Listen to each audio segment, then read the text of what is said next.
Hello students, के classes के इस यूट्यूब चैनल में आप सभी का हार्दिक स्वागत है। तो स्टूडेंट्स, हम लोग क्लास 10th का चैप्टर अरिथमेटिक प्रोग्रेशन के क्वेश्चन सॉल्व कर रहे थे, जिसमें क्वेश्चन नंबर एक्सरसाइज फर्स्ट का क्वेश्चन नंबर 8 तक का क्वेश्चन हमने ऑलरेडी प्रीवियस सेशन में कवर कर रखा है। आज के इस सेशन में हम क्वेश्चन नंबर 9 से लेकर के जो 10th क्लास सीजी बोर्ड के बुक में पेज नंबर 110 से आप देख सकते हैं क्वेश्चन नंबर 9 आगे कंटिन्यू करेंगे। बाय द वे, ये सीजी बोर्ड और सीबीएसई बोर्ड दोनों के लिए हेल्पफुल है। बेसिक कॉन्सेप्ट तो दोनों में ही सेम होगा, बशर्ते आपका जो क्वेश्चन के डेटा है वो थोड़ा सा ऊपर नीचे हो सकते हैं। ठीक है, जैसे अभी मैं बात करूं क्वेश्चन नंबर 9 का, तो बोल रखा है कि common difference of two arithmetic progression is same if difference of their 99th term is 99, then what will be the difference of their 999 term. ये है CG board Chhattisgarh state board का क्वेश्चन। इसी क्वेश्चन को आप अगर सीबीएसई बोर्ड में देखोगे तो यहाँ पे 99 की जगह 100 दे रखा है और 999 की जगह 1000 दे रखा है। तो क्वेश्चन तो आपका बेसिक कॉन्सेप्ट सेम है, बस डेटा चेंज होगा। तो हमको कॉन्सेप्ट को पढ़ना है, ना कि क्वेश्चन को, क्योंकि कॉन्सेप्ट आपका क्लियर रहेगा तो किसी भी क्वेश्चन को बड़े आसानी से लगा लेंगे पेपर में। ठीक है तो चलिए स्टार्ट करते हैं। देखें एक बार फिर से क्वेश्चन को, जो हिंदी मीडियम के बच्चे होंगे उनके लिए बोल रखा है कि दो अलग अलग एपी है। ठीक है, सॉरी, सीजी बोर्ड के बच्चों के लिए अगर देखें तो यही क्वेश्चन कैसा हो जाएगा कि अगर दो एपी है, दो समांतर श्रेणी है, जिसके 99वां जो पद है उनका जो अंतर है 99 है। ठीक है, तो बताइए कि 999 नंबर में जो भी पद होगा, दोनों एपी का 999वां पद होगा, उनका अंतर क्या होगा। ये सीजी बोर्ड के लिए क्वेश्चन हो गया। ठीक है, तो देखें सबसे पहले इस क्वेश्चन को सॉल्व करने के लिए हम सब देखें, पूरे एपी में आप बात करोगे तो दो चीज़ों का सबसे ज़्यादा ज़रूरत है। पहले भी हमने डिस्कस किया है कि आपके पास फर्स्ट टर्म होना चाहिए, है ना, और कॉमन डिफरेंस होना चाहिए d. First term common difference मिल गया, बाकी सारी चीज़ें हम सॉल्व कर सकते हैं। तो इसी को फाइंड आउट करने के लिए, क्योंकि क्वेश्चन में ना तो फर्स्ट टर्म है ना तो कॉमन डिफरेंस है, तो हम एज्यूम कर लेते हैं सॉल्यूशन में क्या लिखेंगे कि let first term of first AP is equal to A1 ले लेते हैं, और first term of second AP is equal to A2 ले लेते हैं। ठीक है, अच्छा, क्योंकि दोनों में ही कॉमन डिफरेंस दोनों का सेम है बोल रखा है, यहाँ बोल रखा है कि if the common difference of their 99 the common difference is same. ठीक है, तो इसलिए हम लिख देंगे एंड कॉमन डिफरेंस, अच्छा ऑफ बोथ एपी लिखना है, थोड़ा इधर से लिखते हैं, and common difference of both is equal to D ले लेते हैं। ठीक है, तो देखो बोल रखा है कि 99th टर्म इज 99 है, अकॉर्डिंग टू क्वेश्चन चलेंगे। ठीक है, तो according to question difference of their 99 term, तो फर्स्ट वाले एपी का 99th term of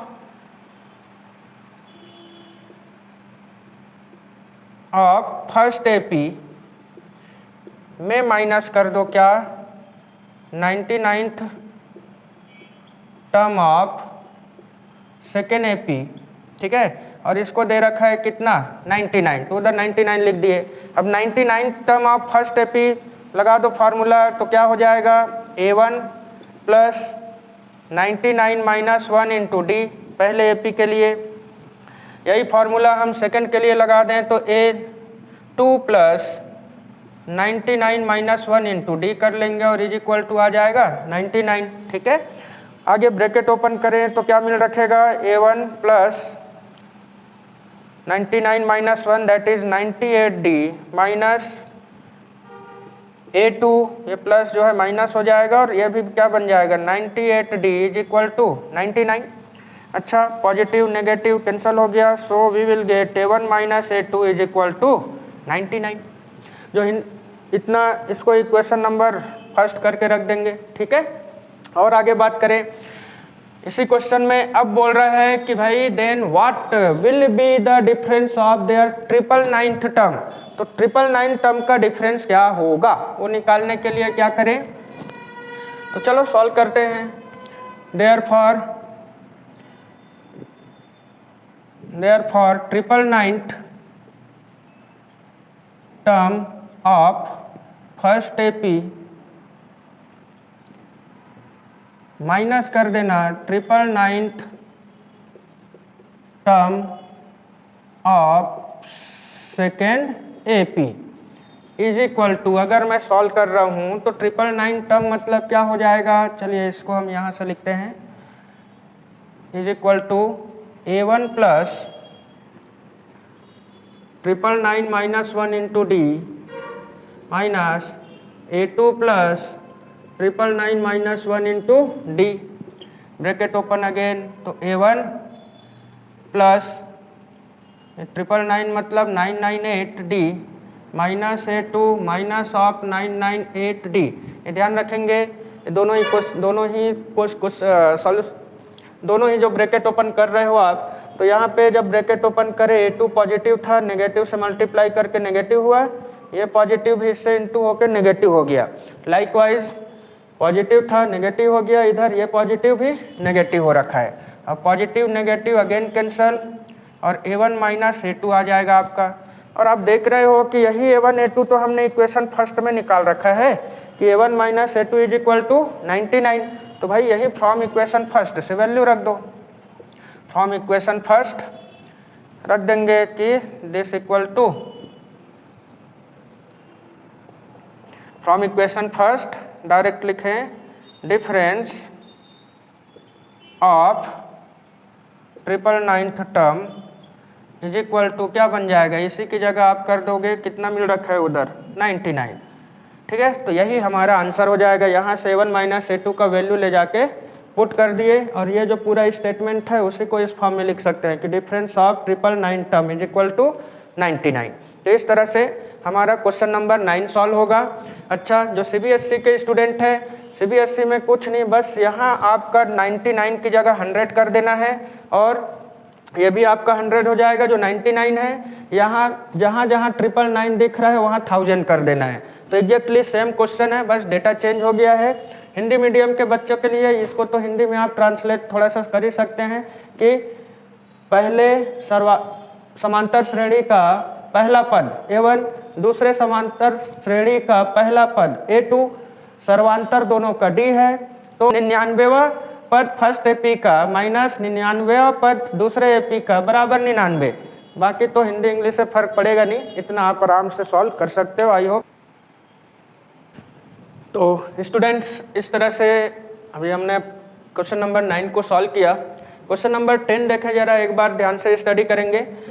in a flower bed there are 23 rose plant in a first row, ठीक है, the 23 rose plant in a first row, 21 in a second, 19 in a third row, और इसी तरह से आगे continue जा रहा है, ठीक है।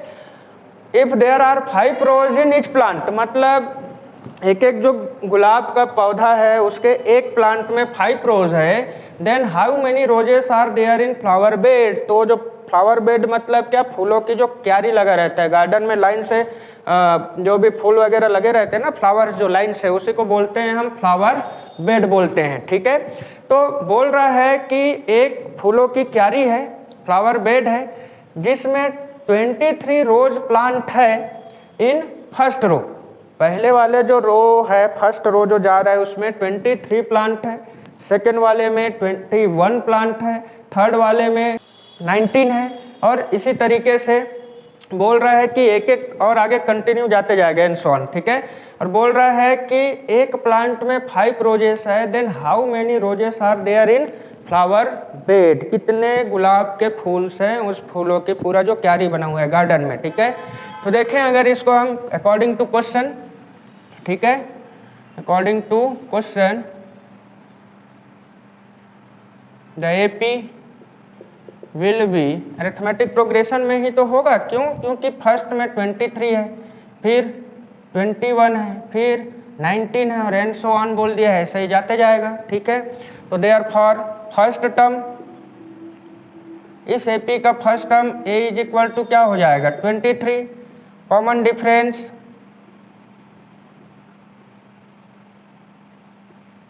d इज इक्वल टू क्या हो जाएगा हमारा 21 minus 23, that means minus of 2, okay. अब पूछ रहा है there are 5 roses in each plant, एक एक प्लांट में 5 रोजेस है, तो यही आपका एन का वैल्यू हो जाएगा, ठीक है, कि and a n is equal to हमारा हो गया 5 एक रोज में, एक प्लांट में, ठीक है। तो क्या बात करें, इसी में पूछ रहा है how many roses are there in flower bed, कितने फ्लावर्स होंगे, then you have to find the value of head. तो क्या है फॉर्मूला आपके पास, since n is equal to a plus n minus 1 into d होता है। ए का वैल्यू दे एन इज 5, ए दे रखा है 23, एन हमको चाहिए, डी इज माइनस ऑफ 2।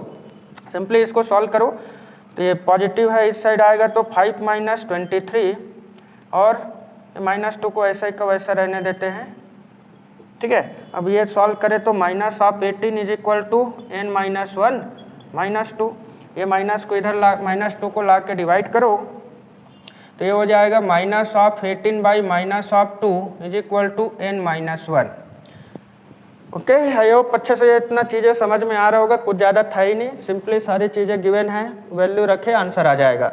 आगे माइनस माइनस ऐसे ही कैंसल, 2 1 जा 2 9 जा, that means 9 is equal to n minus 1, so n is equal to 9, ये माइनस इधर आएगा तो plus 1, n is equal to 10, this is the required value, ठीक है। क्या पूछा है how many roses are there in flower bed, तो बोल देंगे स्टेटमेंट में therefore 10 roses are there, ठीक है। तो स्क्रीनशॉट लेके इस तरीके से आप सॉल्व कर सकते हो इस क्वेश्चन को, आई होप अच्छे से समझ में आ रहा होगा। तो स्टूडेंट्स ये आ गया हम लोग का क्वेश्चन नंबर 10, ठीक है। क्वेश्चन में बोल रहा है Sanjay saved 5 rupees in first week of a year, मतलब साल के पहले हफ्ते में 5 रुपए का सेविंग कर रहा है। Then increases his weekly saving by 1.75 rupees, ठीक है। पहले हफ्ते में वो बचा रहा है कितना 5 रुपीज़, उसके बाद हर एक आगे सक्सेसिव वीक में हर एक आगे हफ्ते में 1.75 रुपीज़ वो बचाते जाता है। पहले हफ्ते में तो 5 है, फिर 5 तो है ही है, उसके बाद सेकंड में इसी 5 में इतना एक्स्ट्रा ऐड कर देता है, फिर इतना तो बचा ही रहा था उसमें और इतना ही ऐड कर देगा, ठीक है। तो if in the nth week, मतलब 9वें सप्ताह में उसका जो टोटल सेविंग था, बचत था, वो 20 रुपये 75 पैसे हो गए, मतलब 20 रुपीज़ 75 पैसे हो गए। देन फाइंड एन, मतलब कितने हफ्ते में उतना पैसा वो बचा पाएगा, ये हमसे क्वेश्चन कर रहा है, ठीक है। तो देखें इसका थोड़ा सा तोड़ते हैं क्वेश्चन को। तो क्या दे रखा है according to question, his first week saving, या ऐसे लिखें saving of first week is equal to 5 rupees, ठीक है। सेकेंड वीक का क्या हो जाएगा, सेकेंड वीक तो भाई जितना तो बचा ही रहा था 5 में प्लस करेंगे 1.75 ऐड हो गया, ठीक है। इतना बचत कर लिया तो क्या हो जाएगा, ये हमारा सॉल्व करें तो 6.75 बन जाएगा। थर्ड वीक में देखें कितना उसके पास सेविंग होगा, तो 6.75 तो उसने सेविंग कर लिया पहले 2 हफ्ते में, थर्ड वाले वीक में फिर से 1.75 को सेविंग करा, ठीक है। तो ये बन जाएगा कितना 7.75। तो इसी तरीके से आप देखो 1.75 को आगे सेविंग करते ही चला जाएगा। तो therefore the required AP will B, या बोले अरिथमेटिक प्रोग्रेशन या समांतर श्रेणी क्या होगा, therefore arithmetic progression will be, क्या मिलेगा 5, 6.75, 7.75 और आगे इसी तरीके से जाते जाएगा। और लास्ट में कितना बच रहा है उसके पास, तो 20.75 लास्ट सेविंग है उसका, ठीक है। तो देखो आ गया आपका आंसर बड़ा आसानी से, ये आपका फर्स्ट टर्म हो जाएगा, ये आपका लास्ट टर्म हो जाएगा, ये a का वैल्यू, ये n का वैल्यू, और कॉमन डिफरेंस निकाल देंगे कितना 1.75 ही तो आएगा भाई, क्योंकि यही तो बार बार ऐड हो रहा है। ठीक है, तो इसे को सॉल्व करें। देखो therefore first term a is equal to क्या मिल जाएगा आपको 5, common difference d is equal to मिल जाएगा हमको कितना, तो भाई 1.75 ही होगा इसका, क्योंकि वही बार बार इंक्रीज हो रहा है, और n का वैल्यू मिल रखेगा 20.75, आपको n का वैल्यू निकालना है। तो जैसे हमने अभी क्वेश्चन नंबर 9 को सॉल्व किया, 9 नहीं सॉरी, ये क्वेश्चन नंबर अभी हम लोग 11 सॉल्व कर रहे हैं। तो जैसे क्वेश्चन नंबर 10 को अभी जस्ट प्रीवियस क्वेश्चन जो हमने सॉल्व किया एग्जैक्टली सेम टू सेम इसका सॉल्यूशन होगा। n का वैल्यू आपको चाहिए, तो क्या करेंगे, formula n is equal to a plus n minus 1 into d होता है भाई, रख देंगे a n का वैल्यू 20.75, a कितना है 5, और n तो चाहिए मुझे, और d है 1.75। ठीक है, चलो अभी के टाइम में वैसे भी सेविंग करना बड़ा मुश्किल काम है, बेचारा कुछ तो बचा रहा है। ठीक है, देखिए कितने दिन में इतना सेविंग कर पाया। क्वेश्चन भी दिया है तो बड़ा गजब का कि ओनली इतना सेविंग कर पा रहा है। चलो ये भी ठीक है उसके लिए।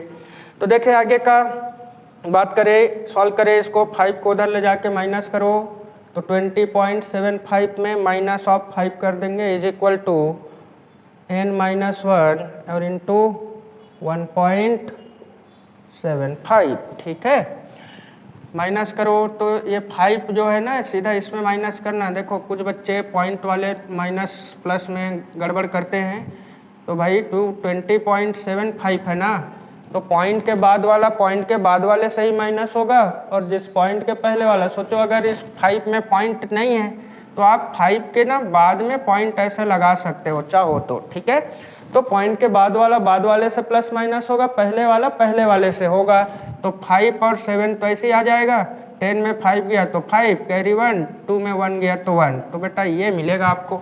ध्यान रखेंगे इसमें ये 5 से 5 को माइनस नहीं कर देना, नहीं तो सब गड़बड़ हो जाएगा।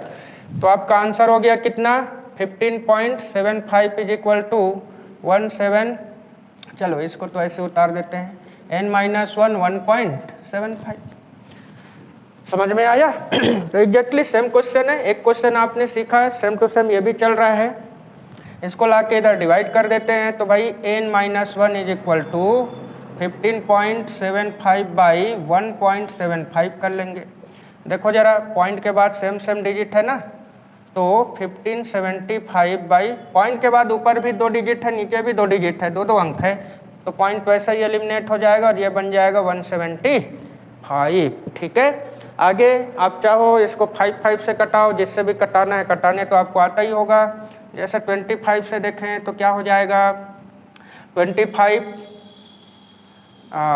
6 जा 150 होता है, 25 7 जा 175 हो जाएगा। ठीक है, वैसे ही इसको कटाऊँ मैं तो 25 6 जा 150, 25 6 जा 150 और 25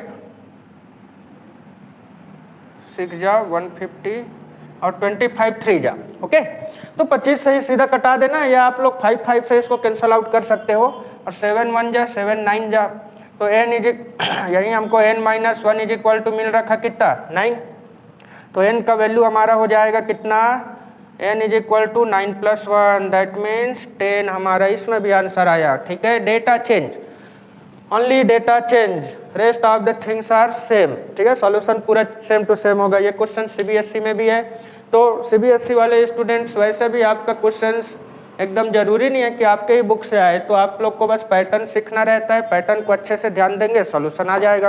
वैसे क्वेश्चन उसमें भी है, तो आई होप क्वेश्चन अच्छे से समझ में आया होगा। स्क्रीनशॉट लेना चाहे ले सकते हैं।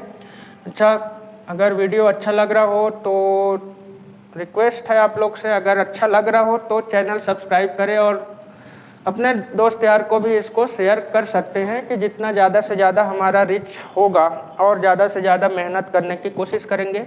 जो भी कर रहे हैं सब आप ही लोग के लिए है। ठीक है। और बाय द वे हमारा जो के क्लासेस जो ये चैनल में तो वीडियो बीच बीच में डलते रहता है, क्योंकि ऑफलाइन का जो क्लास चलता है हमारा उससे ही ज़्यादा समय मिल नहीं पाता है। तो कटघोरा में लोकेटेड है के क्लासेस हमारा। तो जो बच्चे अगर ऑफलाइन आके एक बार ट्राई करना चाहते हैं तो नेक्स्ट सेशन में ज़रूर वेलकम है सभी का, ठीक है। तो इसके बाद देखते हैं नेक्स्ट क्वेश्चन में क्या बोल रहा है। तो स्टूडेंट्स ये रहा हमारा नेक्स्ट क्वेश्चन, क्वेश्चन नंबर 12, ठीक है। इस क्वेश्चन में पूछ रहा है कि भाई क्या -47 जो है ना, ये जो हमारा सीरीज चल रहा है एपी, इस एपी का ये -47 जब ऐसे जाते जाएगा तो क्या इसमें एग्जिस्ट करेगा या नहीं, अगर कर रहा है तो कौन सा टर्म होगा, मतलब -47 इस सीरीज का मेंबर होगा या नहीं होगा यह पता करना है। सेम क्वेश्चन है, फिर से आपको n का वैल्यू फाइंड करना है, ये ध्यान रखेंगे। ऐसा ही क्वेश्चन आपका CBSE में भी है, जिसमें इसकी जगह दे रखा है 150 और आपका जो सीरीज दे रखा है वो दे रखा है जो सीरीज है हमारा वो दे रखा है 11, 8, 5 और 3 ऐसा दे रखा है। तो देखो क्वेश्चन के डेटा बस चेंज होंगे, बाकी प्रोसेस तो सेम टू सेम है। तो हम अभी सीजी बोर्ड का क्वेश्चन सॉल्व करते हैं, CBSE वाले स्टूडेंट तो खुद से लगा लेंगे, ठीक है। तो देखें यहाँ पे सॉल्यूशन में सबसे पहले गिवन AP इज करके सीरीज को लिखो आप कि 18, 15.5 and 13 and so on, okay. तो देयरफॉर हमारा फर्स्ट टर्म क्या होगा, यहाँ a इज इक्वल टू आपका 18 हो जाएगा, है ना। कॉमन डिफरेंस की मैं बात करूँ तो 15.5 में माइनस करोगे 18, अच्छा 15.5 क्या होता है, तो 2 से 15 को मल्टीप्लाई करके ऊपर के 1 से ऐड कर दो, तो 15 2 जा 30 और 30 + 1 कितना 31/2 -18 हो जाएगा। अच्छा क्वेश्चन है। यहाँ CBSE का क्वेश्चन इसलिए नहीं उठा रहे हैं क्योंकि वो कुछ ज़्यादा इजी है इसके कंपैरिजन में, ठीक है। आप उसको ऐसे ही लगा सकते हो। बाकी CG बोर्ड के बच्चे भी इस क्वेश्चन को सॉल्व करना जो CBSE का है, ठीक है। चेक करें आगे, माइनस करो जरा। तो ये LCM लेके सॉल्व करने वाला पता ही होगा कि 31/2, इससे इसको माइनस करें 18 2 जा 36, है ना। 2 से इसको इंटू कर देना, तो 31 2 18 जा 36 होल अपॉन 2। अब 31 में 36 माइनस करो तो आ जाएगा -5/2। साइन का स्पेशली ध्यान रखेंगे क्योंकि यही बहुत मैटर करता है। आगे आपको an का वैल्यू दे रखा है -47। भाई इसी को तो चेक करना है कि ये nth पोजीशन में होगा या नहीं, अगर है तो उस n का वैल्यू क्या होगा, ठीक है। फॉर्मूला रख देते हैं, therefore n is equal to ये दे रखा है, तो देयरफॉर n का फॉर्मूला क्या होता है, a + n - 1 × d is equal to यही -47 कर लो, ठीक है। अब a का वैल्यू हमारा है 18, n हमको चेक करना है। अच्छा क्वेश्चन है ये, एग्जाम में आने लायक बिल्कुल आ सकता है। n - 1 d का वैल्यू कितना -5/2 इज इक्वल टू -47। और आगे इसको हम देखें सॉल्व करें क्या क्या, ये +18 है, इधर लेके चले जाओ -18 हो जाएगा। तो n - 1 × -5/2 is equal to -47 -18। Minus करो इसको तो क्या मिल जाएगा, अच्छा इधर तो ऐसे उतार दो -5/2। सॉल्व करें बेटा जरा इसको, तो क्या आ जाएगा 47 में से अगर 18 को हम माइनस कर रहे हैं, देखें क्या मिलता है, सॉरी माइनस, दोनों में ही माइनस का साइन है तो ऐड करना पड़ेगा। तो 8 7 15 होता है, 15 का कैरी 5 कैरी 1 और 4 और 2 कितना 6। ठीक है, तो 65 आ गया, और क्योंकि दोनों माइनस में है तो आप माइनस का साइन लगा दोगे इधर। आगे इसको उधर क्रॉस मल्टीप्लाई कर देते हैं, तो n-1 is equal to minus of 65 into cross multiply, तो 2 ऊपर चला जाएगा, 5 नीचे और माइनस रहेगा, 5 1 जा और 5 13 जा, कर गया ये।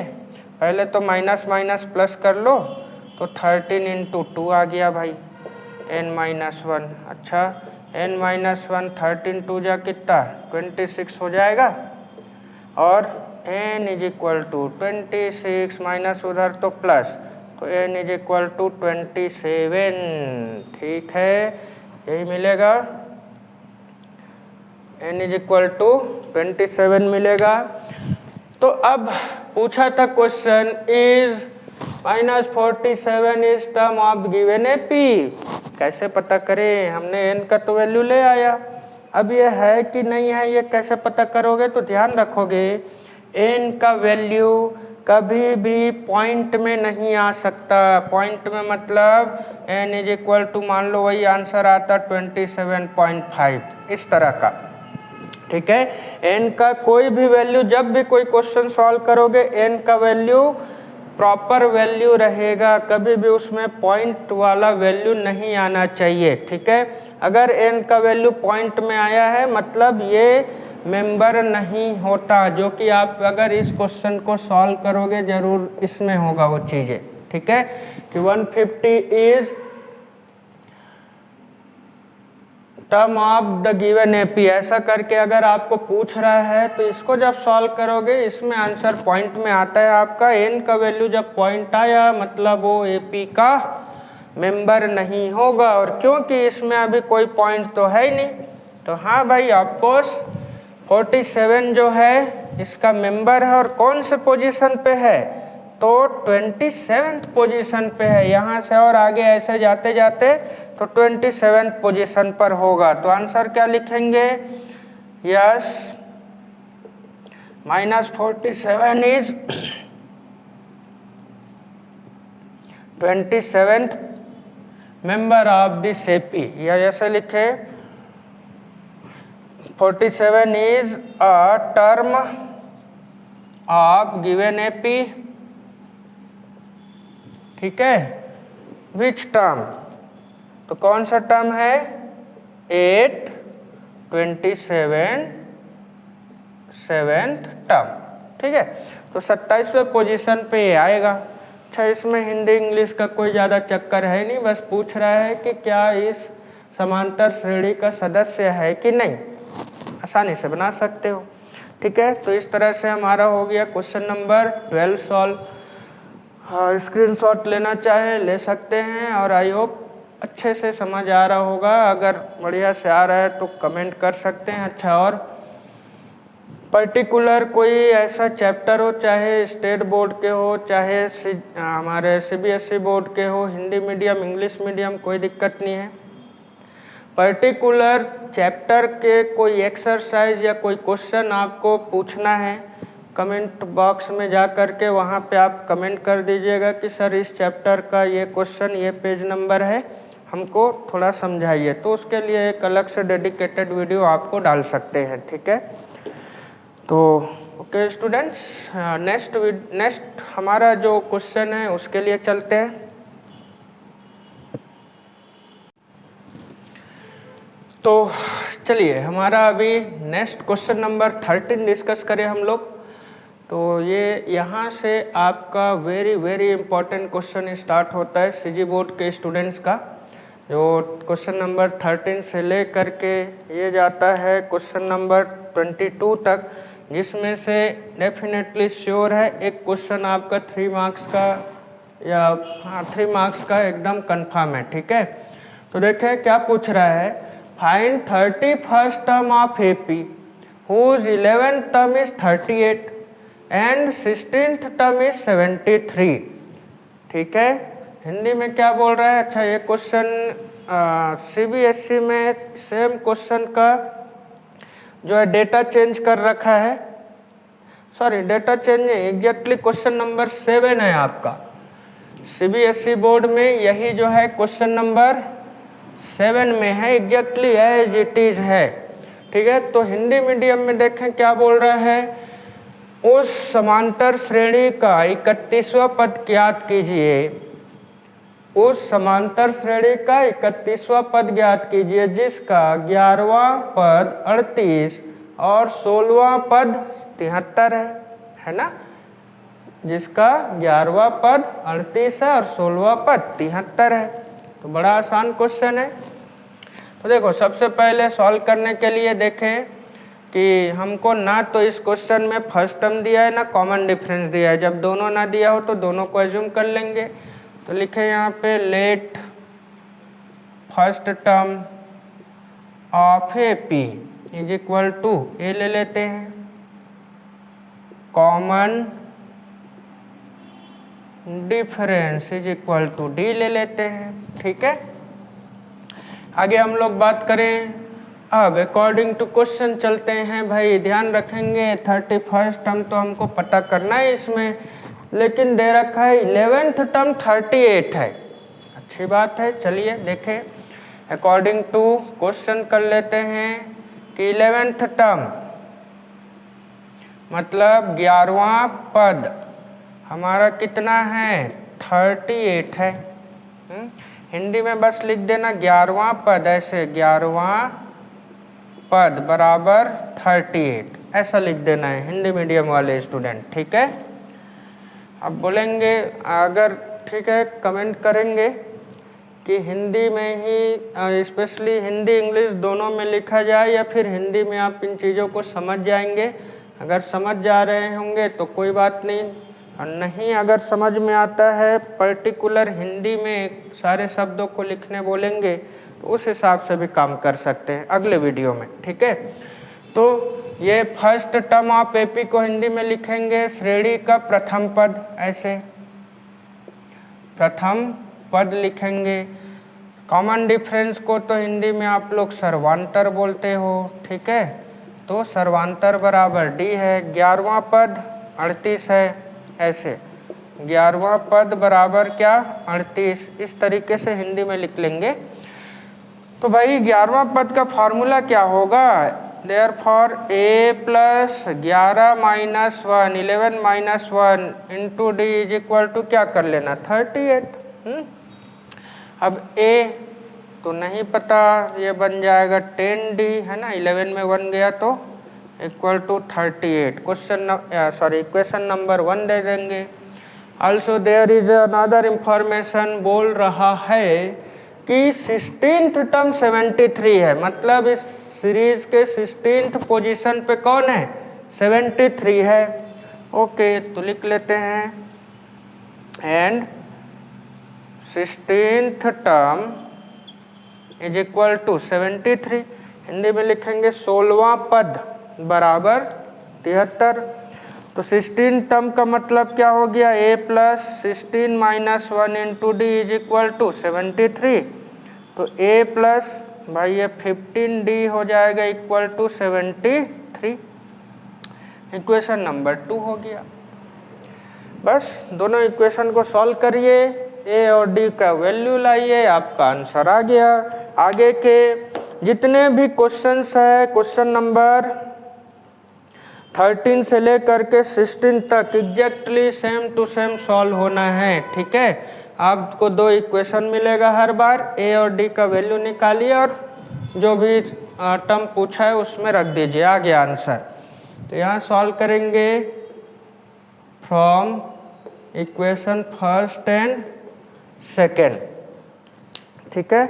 From equation first and second अगर बात करें दोनों को माइनस कर दो, तो a plus 10d is equal to 38 में माइनस हो जाएगा a plus 15d is equal to 73, minus करें माइनस माइनस माइनस तो ये कैंसिल हो गया। 10d में 15d चला गया तो माइनस ऑफ 5d इधर 73 में से 38 माइनस करो आप तो कितना हो जाएगा भाई, इधर आ जाएगा हमारा 13 में से 8 गया तो 5 आ जाएगा, कैरी 1, और 7 में से 4 गया तो 3। ठीक है, ये भी माइनस में। और d का वैल्यू देखें, माइनस माइनस कैंसल तो 35/5, 5 1 जा 5 7 जा, so this is the value of d, है ना। ठीक है, इतना आई होप आप लोग को अच्छे से समझ में आ रहा होगा। ठीक, ओके स्टूडेंट्स, तो अब क्या करें, d का वैल्यू आ गया है, इस d के वैल्यू को आप या तो इक्वेशन फर्स्ट में रख दो या तो इक्वेशन नंबर सेकंड में रख दो। तो फर्स्ट में रखते हैं, छोटा छोटा नंबर है, ज़्यादा अच्छा है, तो इसमें रखें फ्रॉम इक्वेशन, अच्छा यहाँ से लिख लेते हैं, फ्रॉम इक्वेशन फर्स्ट में रख दो, तो a प्लस 10 d के जगह रख देंगे 7 इज इक्वल टू 38, तो a plus 70 is equal to आ रखा है 38, 70 उधर कर देंगे तो a is equal to 38 minus 70। Minus करो जरा तो देखें, 10 में से 8 गया तो हमारे पास a का वैल्यू बच गया -2 और इनटू 7 में से 4 चला गया तो 3 बच गया, मतलब 32 आ गया, a का वैल्यू -32। समझ में आया, हमको d भी मिल गया, हमको a भी मिल गया। अब बोल रहा है 31st टर्म क्या होगा, इस सीरीज का 31st टर्म क्या होगा ये पता करना है। तो 31st टर्म के लिए क्या होगा formula, since 31st term of AP is equal to हो जाएगा a plus 31st minus 1 into d कर लेंगे। a का वैल्यू आपका रखा है -32, इसको माइनस करो 30 इंटू डी का वैल्यू आ रखा था 7, तो -32, 7 3 जा 21, तो 210 हो गया। माइनस कर दो भाई, 10 में से 178, मतलब इसका a 31st टर्म कितना हो जाएगा तो 178। ओके, स्क्रीनशॉट लेना चाहे ले सकते हैं। ये सीजी और सीबीएसई में exactly same to same question है, कोई भी डिफरेंस नहीं है। हिंदी इंग्लिश में भी ज़्यादा का वो नहीं होता, बस नाम बदल देना है, सॉल्यूशन तो आपका सेम टू सेम होगा। स्पेशली हिंदी मीडियम का क्लास अगर आपको चाहिए तो हाँ, इसमें हम हिंदी में भी सारी चीज़ों को लिख सकते हैं, बट उससे वीडियो काफ़ी ज़्यादा और लंबा होता।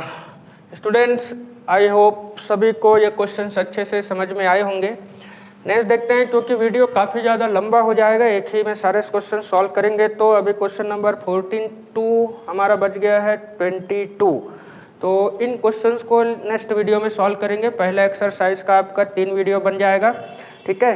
उसके बाद हो सके इसी वीक में पूरा का पूरा ये कंप्लीट कर देंगे एपी को। और किसी पर्टिकुलर चैप्टर से पर्टिकुलर क्वेश्चन कुछ आपको अगर पूछना है तो कमेंट बॉक्स में जाके बिल्कुल कमेंट करिए, हम कोशिश करेंगे सारे के सारे सॉल्यूशन यहाँ देने का, ठीक है। तो चीज़ें अच्छे से समझ में आई होगी। कुछ और आप सजेशन देना चाहते हैं तो दे सकते हैं, और चैनल को अगर वीडियो अच्छा लगा तो सब्सक्राइब करें और ज़्यादा से ज़्यादा लोगों तक शेयर करें, जिससे कि और ज़्यादा से ज़्यादा हमको भी मोटिवेशन मिले। और कोशिश करेंगे हम भी कि हमारा जो ऑफलाइन क्लास चल रहा है उसको ऑनलाइन भी लाने का, जिससे और ज़्यादा से ज़्यादा बच्चों को हेल्प मिल सके। ओके स्टूडेंट्स, तो आज के लिए इतना ही, मिलते हैं नेक्स्ट वीडियो में।